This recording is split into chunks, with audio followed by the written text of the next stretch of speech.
مصطفى مصطفى منبع للصفا، سيد الأنبياء مشعل في الوفاء، كان في عطفه لليتامى دفاع.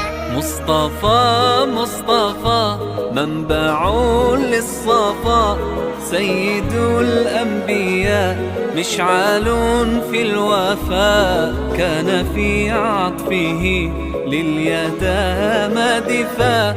حن قلبي له فاض شوقا إليه، ليس أرجو سوى شربة من يديه. الصلاة عليه والسلام عليه، للسماء ارتقى فأتى بالنقاء، وغدا وجهه نيرا